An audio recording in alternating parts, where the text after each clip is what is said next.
तीसरे नंबर पर, एक बार फिर से बोलो, 3 कौन?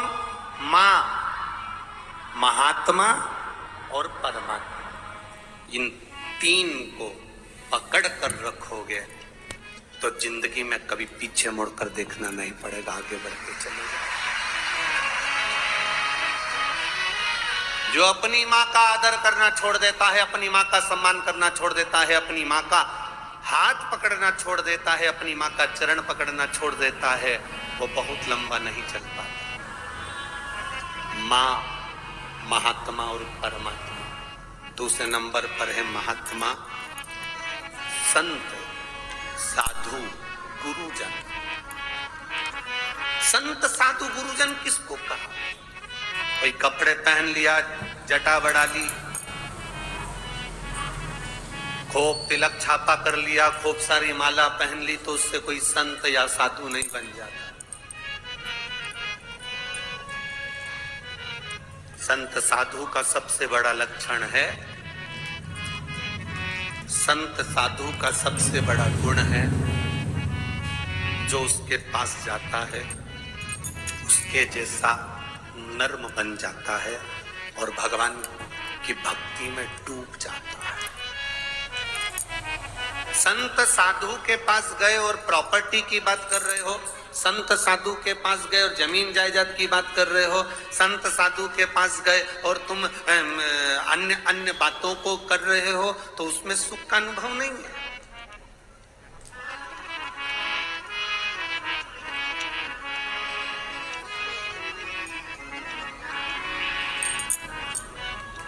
दुनिया में जितने मरते हैं वो सब वैकुंठ जाते हैं कि नरक जाते हैं? अरे बोलो, जम के बोलो, अरे बोलो तो जम के। कोई तुम्हारा पैसा खाकर मर गया, कोई तुम्हारा 5-10 लाख रुपए प्लाट का लेके मर गया, कोई तुम्हारी जमीन का टुकड़ा लेकर मर गया, कोई तुम्हें दुख देकर मर गया, तो वो वैकुंठ जाएगा कि नरक जाएगा? है नरक जाएगा, ये तुम कह रहे हो। पर उसके मरने के बाद उसके परिवार वाले जब वो पत्रिका छपवाते हैं, कार्ड, उस कार्ड में उसका जो नाम लिखा रहता है उसमें तो लिखा रहता है स्वर्गवासी। उस कार्ड में कहीं लिखा है नरकवासी।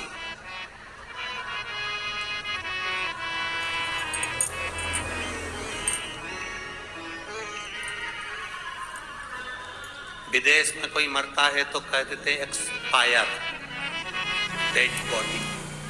पर हमारे यहाँ तो कितना भी पापी से पापी भी मर जाए तो भी उसके नाम के आगे लिखा रहता है स्वर्गवासी। क्यों? क्योंकि वो भारत की भूमि पर जन्मा है और भारत की भूमि पर जो जन्म लेता है वो नरक कभी नहीं जाता। अच्छा चलो जाने दो, तुम्हें सियोर वाले महाराज की बात पे भरोसा नहीं हो तो एक एक पुराण उठाकर बता दो। हिरण्यकशिपु मरा, प्रहलाद का पिता मरे तो नरक गए कि स्वर्ग गए? बोलो बोलो जल्दी। रावण मरा तो वैकुंठ गया कि नरक गया? चलो वो भी जाने दो। जिस हिरण को बाण मारा था वो वैकुंठ गया कि नरक गया?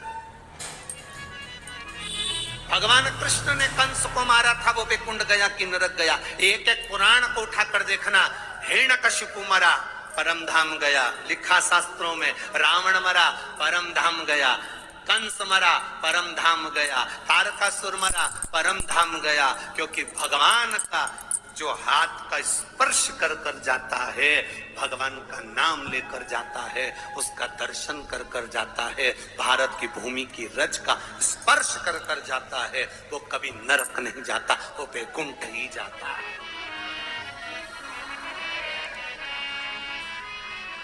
कितनों के घर जाकर देख लेना, जिन जिन के घर में कोई बुजुर्ग मर गए हो उनका फोटो लगा होगा, उस फोटो के नीचे लिखा होगा स्वर्गीय। अब उसके नाम के आगे कभी नहीं लिखा नरकीय, उसमें लिखा स्वर्ग।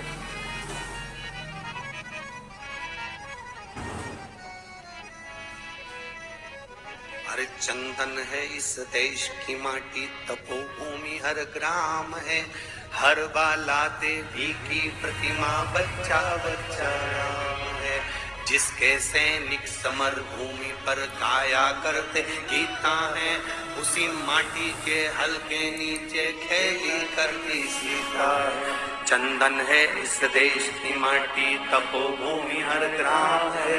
हर बाला देवी की प्रतिमा बच्चा बच्चा राम। ये भूमि ही कुछ ऐसी, ये धरा ही कुछ ऐसी, इतनी पवित्र है ये भूमि, जिसको समझने वाला समझ सकता है। आज के जमाने में बड़े बड़ी गादियों पर लोग बैठ जाते हैं, बड़ी बड़ी पीठ पर लोग बैठ जाते हैं और भेद करते रहते हैं। वो ज्योतिर्लिंग बड़ा है, वो ज्योतिर्लिंग छोटा है, वो शंकर बड़ा है, वो शंकर छोटा है, ये महाराज बड़ा है, वो महाराज छोटा है। 12 ज्योतिर्लिंग में कभी ये मत कहना कि वो ज्योतिर्लिंग बड़ा, कि वो ज्योतिर्लिंग बड़ा। दिए की ज्योति बराबर का प्रकाश देती है, 12 ज्योतिर्लिंग एक बराबर का फल देते हैं।